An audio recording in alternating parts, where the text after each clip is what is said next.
Muchas gracias, doctora Ana Isabel. Como siempre, muy completa y muy bien ilustrada la presentación que, como ustedes han visto, nos deja pendientes un montón de asuntos. La resolución del Ministerio no es perfecta, eso es evidente, es lo que tenemos, es un paso en la dirección correcta, pero se necesita una reglamentación más clara, una reglamentación más completa que cubra todos estos puntos. Nuestro último ponente es el asesor en ética de Derecho a Morir Dignamente. Es un jesuita muy destacado, el padre Alberto Múnera, doctor en teología, profesor universitario, miembro de nuestro consejo directivo, y su presentación nos la ha enviado grabada porque tuvo obligaciones que lo forzaron a irse de Bogotá precisamente para hoy. Entonces vamos a ver la presentación en una grabación que él tuvo la bondad de mandarnos.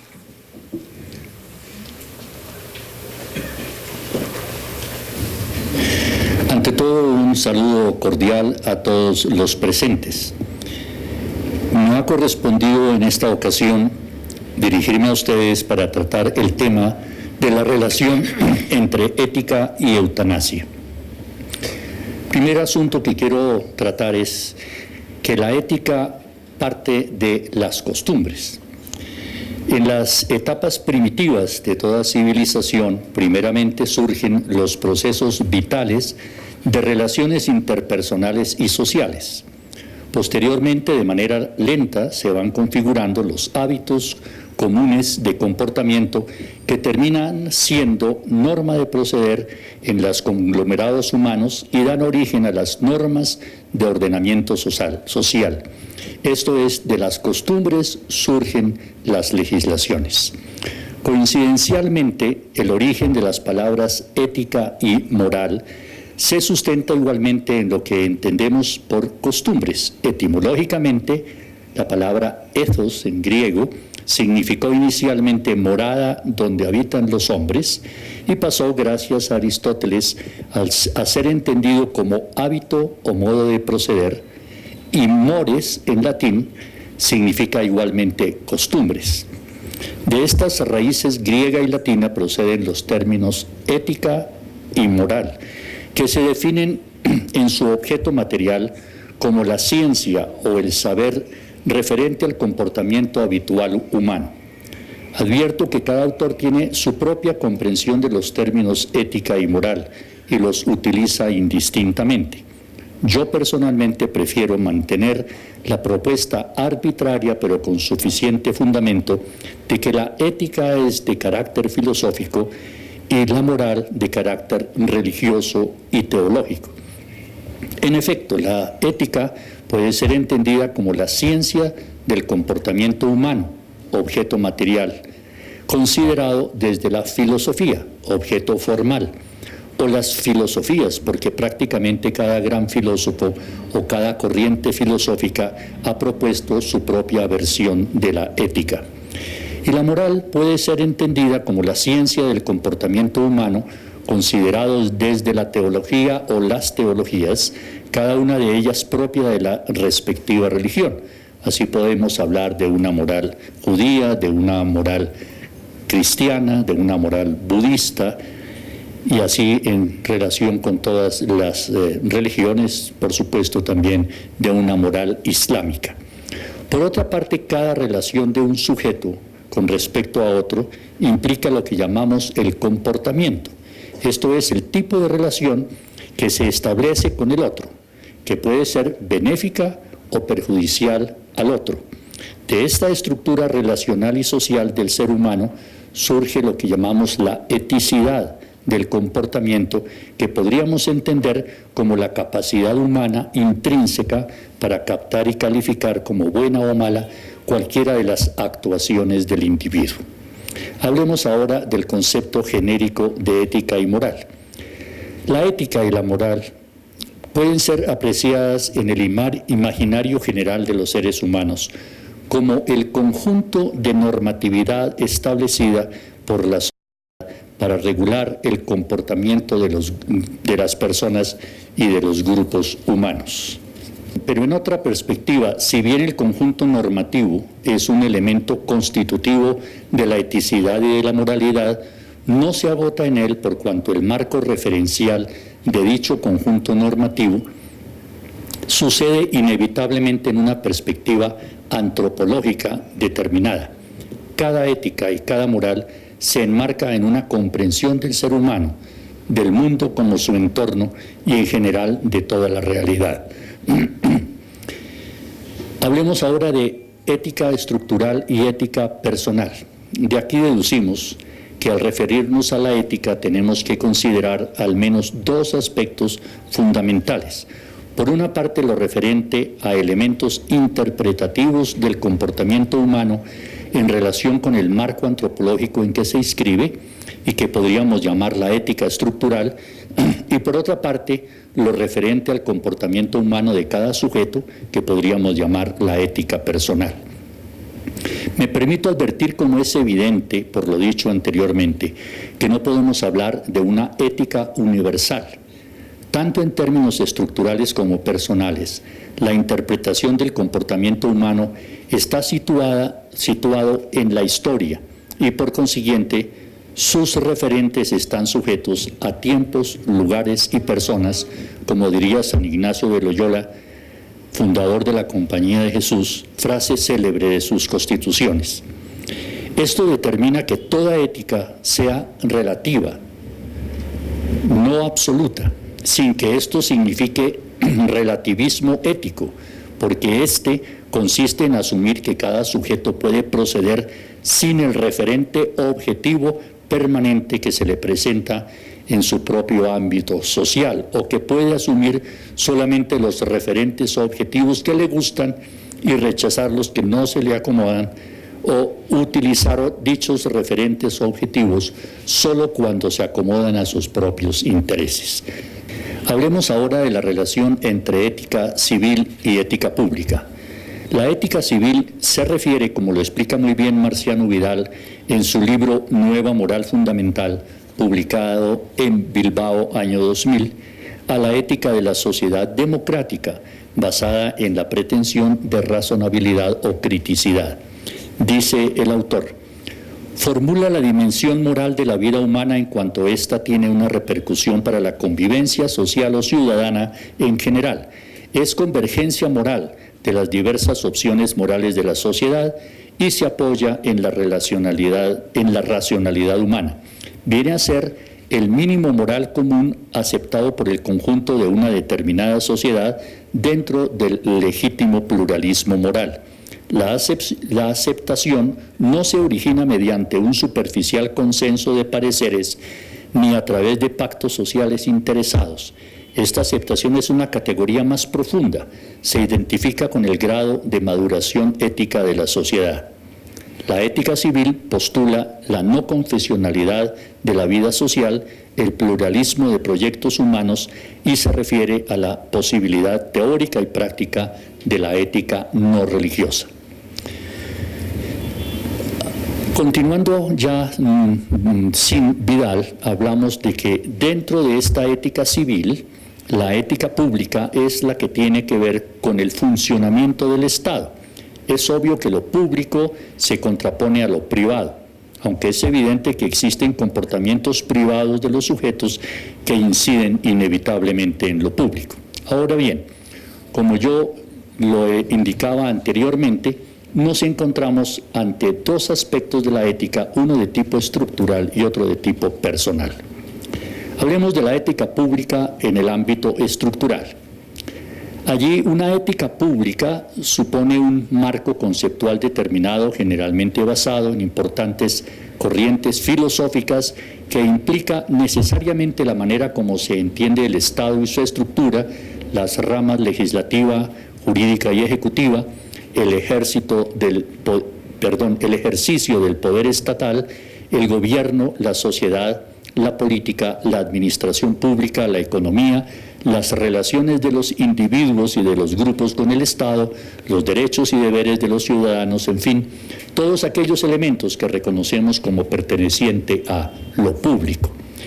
Dependiendo de este marco conceptual, los comportamientos específicos de las personas que actúan en lo público serán considerados éticos si se ajustan al orden objetivo establecido o serán calificados de contrarios a la ética pública si proceden contra el mismo. Es evidente que dentro de un marco conceptual de régimen democrático, el proceder de las personas no es igualmente ético si se trata de un régimen totalitario o impositivo, ni tampoco si se trata de un contexto estatal militarista o militarizado o fundamentalista religioso. Más aún, ciñéndonos a un marco conceptual de Estado social democrático como ocurre en Colombia, no necesariamente todos los ciudadanos o ciudadanas están de acuerdo con la orientación conceptual de muchos aspectos, aunque por pertenecer a este Estado estamos sometidos a la propuesta definida por la Constitución Política de la Nación. Considerando este marco conceptual de nuestra realidad concreta, es posible y válido desde la moral cristiana considerar que determinadas concepciones allí inscritas no coinciden con planteamientos propios de una antropología teológica propia del cristianismo, que surge de la revelación de Dios en Cristo, a quien consideramos Dios hecho humano, y nos permite apreciar al ser humano en dimensiones mucho más trascendentes, amplias y complejas que las simplemente racionales y filosóficas propuestas por nuestra estructura estatal. Hay temas muy específicos que cuentan con su propia perspectiva en la moral cristiana basada en su antropología teológica, proveniente de la revelación de lo que es el ser humano a partir del mismo Cristo y del plan de Dios para la humanidad. Así el cristianismo tiene su propia comprensión de los derechos humanos, de la naturaleza creada por Dios para beneficio de la humanidad, de los recursos humanos, de la política y la economía, del ejercicio del poder, de los deberes ciudadanos, de la aplicación de la justicia, de los mecanismos políticos establecidos, de la participación en las decisiones públicas, de la utilización de las armas, de la organización ciudadana, de la equidad, de la solidaridad, de la justa distribución de los bienes, etc. En estos y otros aspectos, diversas estructuras pueden ser muy éticas en el marco conceptual de lo referente a nuestro Estado y no coincidir con la percepción moral cristiana. Por supuesto, como ciudadanos, los cristianos nos acogemos al marco estatal vigente debido al inevitable pluralismo conceptual y religioso propio de la época contemporánea y que está reconocido en la Constitución Política de Colombia.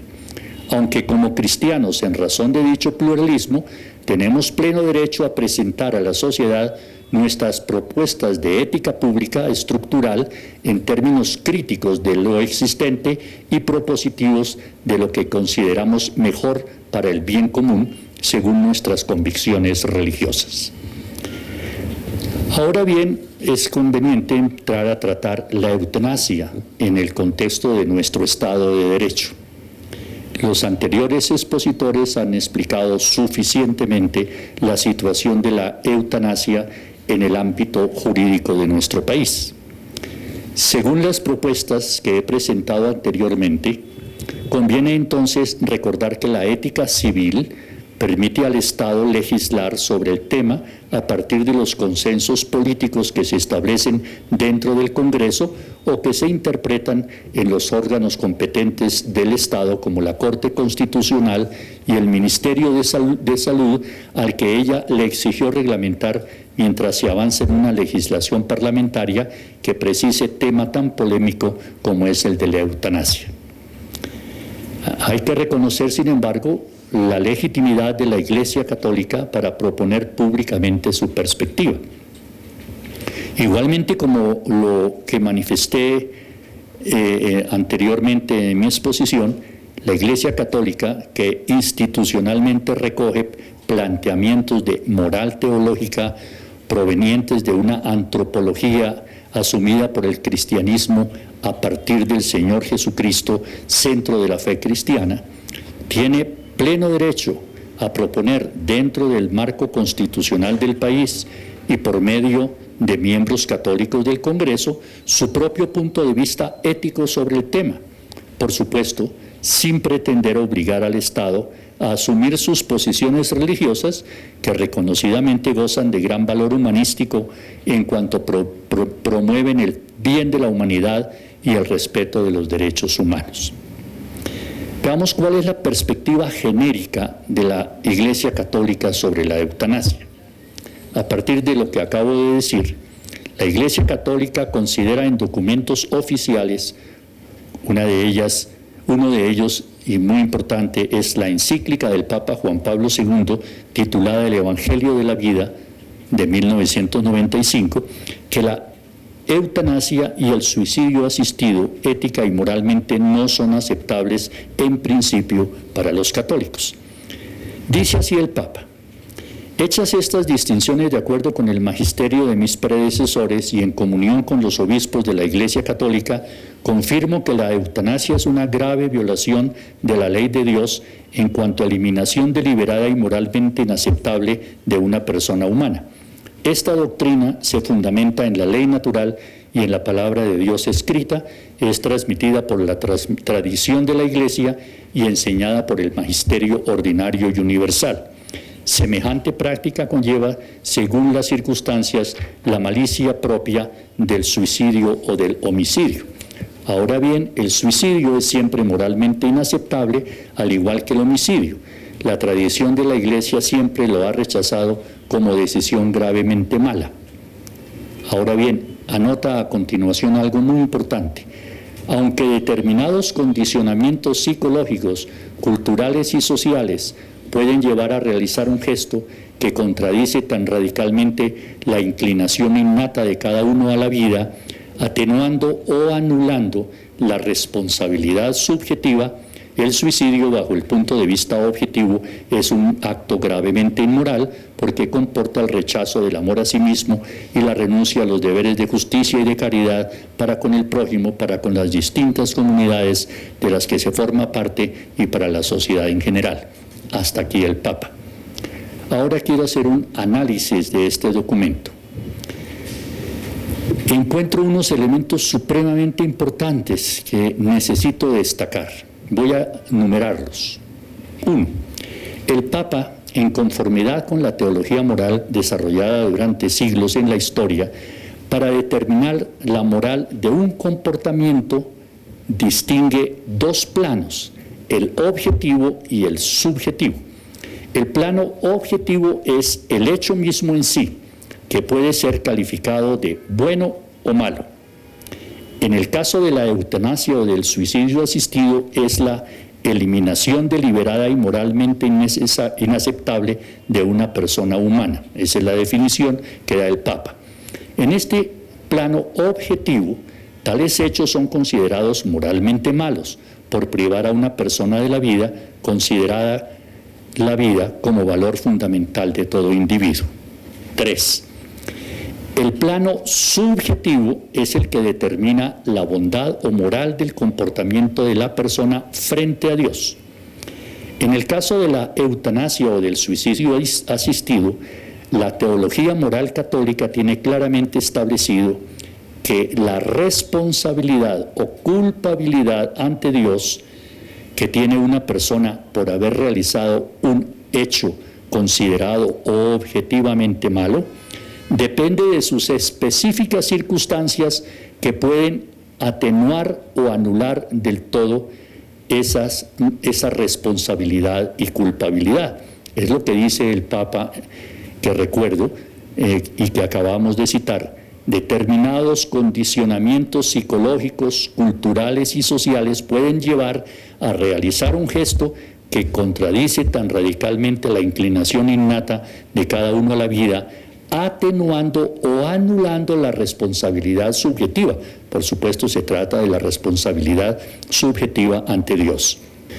4. Esta forma de entender los fenómenos humanos por parte de la teología moral católica expresada aquí claramente por el Papa Juan Pablo II, hace ver que el rechazo y condena de la eutanasia y el suicidio asistido por parte de la autoridad competente de la Iglesia se refiere al hecho en sí, en el terreno objetivo, pero no a quien ejecuta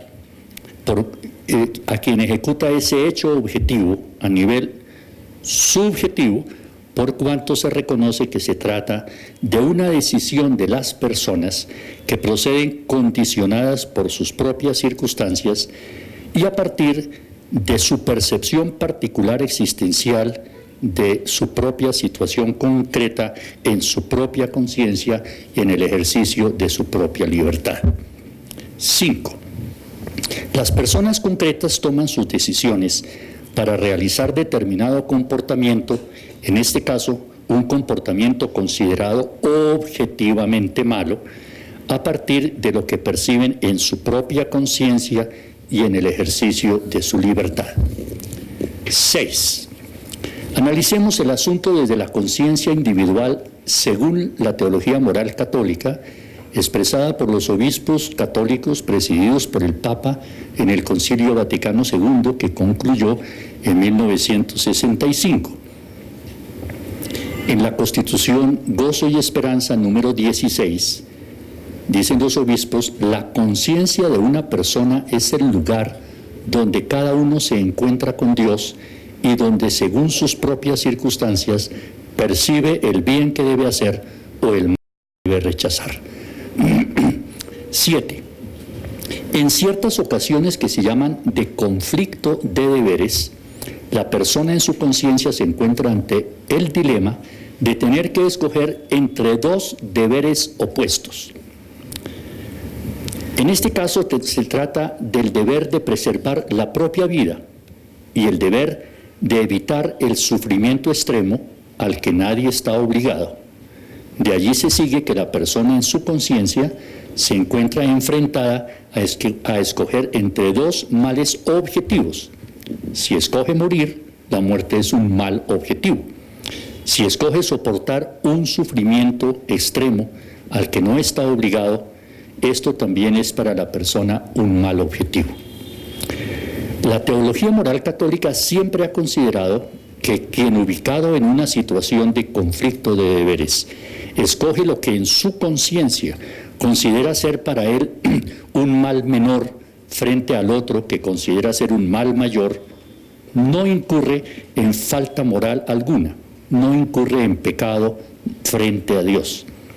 Incluso afirman los obispos católicos presididos por el Papa en el Concilio Vaticano II que si esa opción es considerada por otros desde fuera de la persona como un error, esos otros deben rechazar el error, pero la persona no yerra al seguir lo que le dice su propia conciencia y nadie puede juzgar la culpabilidad interna de esa persona frente a Dios. Esto está en el documento Gozo y Esperanza número 28. 9. Ahora veamos el asunto desde la libertad individual. Dicen los obispos católicos presididos por el Papa en el Vaticano II que el ser humano debe actuar según su conciencia y libre elección, no sometida a esta a presión o condicionamiento alguno, de manera que pueda realizar con plena responsabilidad sus comportamientos. Esto está en el documento Gozo y Esperanza número 17. Por eso afirma el Papa que esta responsabilidad en el plano subjetivo, que es en el que ocurre la relación de la persona con Dios, las circunstancias pueden atenuar o anular dicha responsabilidad y en consecuencia la persona condicionada en su libertad puede no incurrir en mal moral subjetivo o pecado delante de Dios, aun cuando realice un comportamiento considerado objetivamente malo. 10. Esto lo expresa claramente el Catecismo de la Iglesia Católica en el número 1735, recomendado por el Papa Francisco a los sacerdotes cuando reciben a sus fieles en confesión sacramental, supuesto que la persona se confiesa de haber realizado un comportamiento objetivamente malo. Dice el Papa, dice el Catecismo, bueno, también es un documento proveniente del Papa. La imputabilidad y responsabilidad de una acción, es decir, se supone que es mala, pueden quedar disminuidas e incluso suprimidas a causa de la ignorancia, la inadvertencia, la violencia, el temor, los hábitos, las afecciones desordenadas y otros factores psíquicos o sociales. Es decir, por estas circunstancias, la persona puede no incurrir subjetivamente en pecado. Y eso no lo determina el sacerdote, sino la persona en su propia conciencia frente a Dios. Así tenemos entonces lo que podemos decir una posición genérica propia de católicos y católicas sobre el tema. De este análisis se sigue que los miembros de la Iglesia Católica que acogemos las orientaciones del Papa consideramos en general todo homicidio, así sea por piedad, la eutanasia y el suicidio asistido, como una realidad objetivamente mala. Pero al mismo tiempo, a los miembros de la Iglesia Católica no nos corresponde juzgar la moralidad del comportamiento de ninguna persona que, obrando según se lo indique su propia conciencia y teniendo en cuenta las circunstancias que contextualizan su libertad, asuma la opción de no seguir soportando el mal objetivo de un sufrimiento extremo que no está obligado a soportar, teniendo en cuenta que Dios no quiere para el ser humano el dolor y el padecimiento, sino la felicidad, escogiendo el otro mal objetivo de acudir a la terminación de su vida según se lo permite la legislación vigente en el país. Por supuesto, a todo miembro de la Iglesia Católica que labore en instituciones de salud le asiste el derecho de la objeción de conciencia para no contribuir a los procesos eutanásicos, como igualmente está consignado en nuestra legislación actualmente vigente. Ahora miremos el problema interno del principio católico en que se funda el rechazo a la eutanasia. Esto resulta bien interesante. El Papa Juan Pablo II, en el documento que mencionaba en la encíclica Evangelio de la Vida, es consciente de que existe un problema interno en la doctrina católica que él expone sobre el principio en que ésta se funda en lo atinente a la eutanasia. Este problema interno lo explicita el Papa, y es el principio que propone la doctrina católica es que el valor de la vida de una persona es un principio absoluto. Y por otra parte, reconoce el mismo Papa allí mismo que ese principio cuenta con 3 excepciones, con lo cual es evidente que no podría ser declarado como absoluto, pues un principio solo es absoluto cuando no admite excepción alguna. Entonces el Papa, consciente de esta situación, dice lo siguiente: a lo largo del tiempo la tradición de la Iglesia siempre ha enseñado unánimemente el valor absoluto y permanente del mandamiento no matarás. Pero a continuación dice, en efecto hay situaciones en las que aparecen como una verdadera paradoja los valores propuestos por la ley de Dios y trae a cuenta las excepciones. Es el caso, por ejemplo, de la legítima defensa, en que el derecho a proteger la propia vida y el deber de no dañar la del otro resultan en concreto difícilmente conciliables. Sin duda alguna, dice el Papa, el valor intrínseco de la vida y el deber de asimismo, de amarse a sí mismo, no menos que a los demás, son la base de un verdadero derecho a la propia defensa. Por otra parte, continúa el Papa, la legítima defensa puede ser no solamente un derecho, sino un deber grave para el que es responsable de la vida de otro, del bien común, de la familia o de la sociedad. Por desgracia sucede que la necesidad de evitar que el agresor cause daño conlleva a veces su eliminación. Esa es la excepción.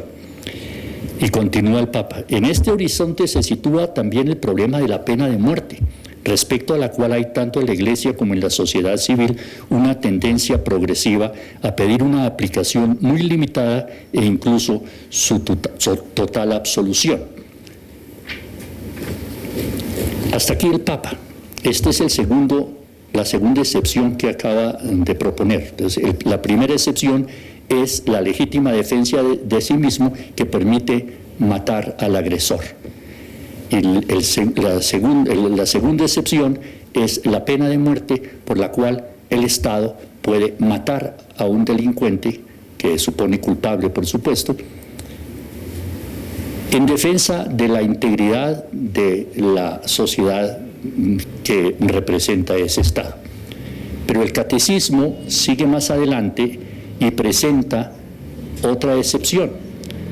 El mismo fundamento de la aceptación de la pena de muerte, como es la legítima defensa ante el agresor, el catecismo lo utiliza para aceptar también la mal llamada guerra justa ante una previsible agresión bélica de otro Estado. De manera que son 3 las excepciones que el Papa mismo detecta frente al principio que él considera absoluto de no matar a nadie. Las 3 excepciones son la propia legítima defensa, la pena de muerte para defender al Estado de la delincuencia y una guerra justa, si es que puede haber alguna guerra justa, frente a la posible agresión de otro Estado. En estos 3 casos, igualmente entra en juego el principio ya analizado, ese es mi modo de interpretarlo, de un conflicto de deberes, el de preservar la vida propia o la de los habitantes de un país, o el de preservar la vida del agresor, incluso no responsable, o las vidas de los habitantes de un país previsiblemente agresor. En tales situaciones, la persona o representantes de un Estado escogen lo que consideran ser mal menor: sacrificar la vida del agresor o la del delincuente o del país del país previsiblemente agresor. Allí se hace pues la elección de lo que ellos consideran un mal menor frente a la muerte propia, a que el Estado no sea defender al Estado contra los delincuentes y defenderlo contra otras agresiones de otros países. Aquí trato de sintetizar todo lo que hemos dicho de una manera muy reducida. Para la ética civil pública, basada en postulados filosóficos de diversas corrientes presentes en el cuerpo jurídico de nuestro Estado social de derecho, no confesional en términos religiosos, está determinado en la actualidad por la Corte Constitucional que el homicidio por piedad, según las especificaciones expuestas en su sentencia de 1997, no sea penalizado. La rama legislativa igualmente puede legislar sobre el homicidio por piedad, la eutanasia y el suicidio asistido. En este caso, los legisladores miembros de la Iglesia Católica tienen todo el derecho de proponer sus apreciaciones provenientes de sus convicciones religiosas, y para ello cuentan con las orientaciones de la autoridad eclesiástica expresada en diversos documentos. Lo que no es admisible en un Estado de Derecho sería que funcionarios públicos, en razón de sus convicciones religiosas o su pertenencia a la Iglesia Católica, actuaran en contra de lo legalmente establecido. Si en ejercicio de sus funciones tuvieran que actuar para aplicar la ley y esto fuera inaceptable por su convicción religiosa, tendrían que invocar su derecho a la objeción de conciencia. Y puesto que el principio del valor de la vida, presumiblemente absoluto, no lo es, porque admite excepciones, los católicos y católicas en el plano subjetivo, es decir, delante de Dios, supuesto que se encuentren en el dilema que presenta el conflicto de deberes, tendrán que decidir en su conciencia frente a Dios cuál de los 2 males objetivos que enfrentan es para ello el menor. Si mantenerse en un sufrimiento absolutamente extremo al que no están obligados a sostener, por cuanto Dios no quiere el sufrimiento, sino la felicidad del ser humano, o el otro mal objetivo, que es la terminación de su propia vida. Esa es una de las posibilidades. O si su libertad está presionada por alguna de las circunstancias mencionadas en el catecismo, que anulan su plena responsabilidad, y por esa presión escogen la terminación de la vida en lugar de escoger el sufrimiento permanente de manera extrema, según dice la doctrina que ya mencionamos, subjetivamente no incurren en mal moral alguno o pecado frente a Dios. En estos casos, como digo, la doctrina tradicional de la Iglesia Católica, expresada en el texto del Papa Juan Pablo II, al que hemos aludido, la persona en el plano subjetivo no incurre en comportamiento moral negativo o pecado, y nadie tiene derecho a juzgar su culpabilidad interna, sino solo Dios, como lo proclama el Concilio Vaticano II, que terminó hace 50 años. Muchísimas gracias.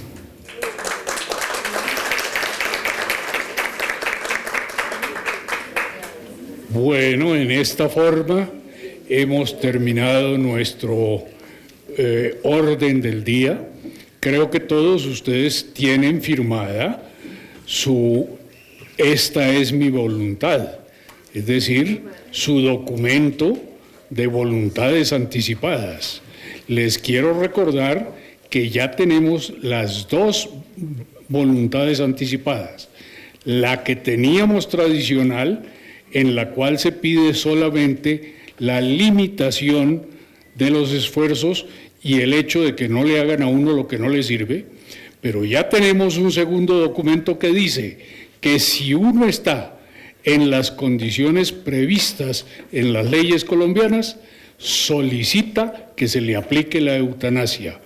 Ese también es un documento que forma parte de estas voluntades anticipadas y que está a su disposición en la Fundación Pro Derecho a Morir Dignamente. Una vez más, muchas gracias a todos, muchas gracias al Club del Comercio, que nos ha acogido siempre con tanto entusiasmo y nos ha atendido también. Muchas gracias a la doctora Cristina Villarreal, no sé qué se me hizo, que es la organizadora de estas reuniones aquí en el club, y nos veremos cuando menos, espero yo todos, el año entrante en la 10ª versión de este encuentro. Muchas gracias.